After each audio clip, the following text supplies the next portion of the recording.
Партиялык система өлкөгө саясий араздашуулардан башка эч нерсе алып келген эмес.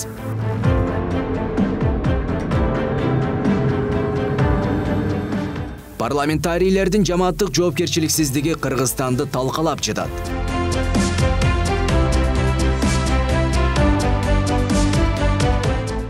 Сунушталган Конституциянын долбоору Конституциялык кеңеш менен алкагында жалпы элдик талкууга коюлду.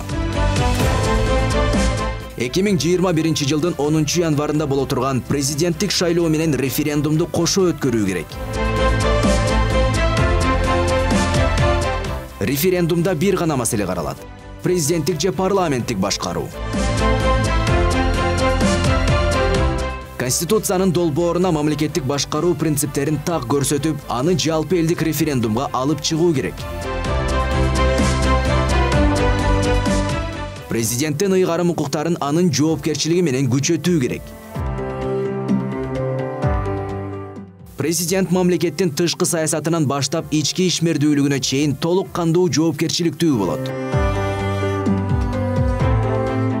Жогорку кеңеш партиялык тизмеден тышкары 3-төн 1-инен кем эмес бөлүгүн мажоритардык система боюнча киргизүү жөнүндө өзгөртүү сунушталууда. Региондордо жергиликтүү эл тандаган талапкерлер парламентке келиши керек.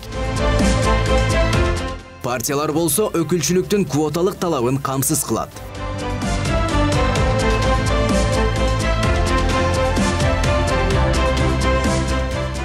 Келечекке кызмат бүгүнтөн башталат.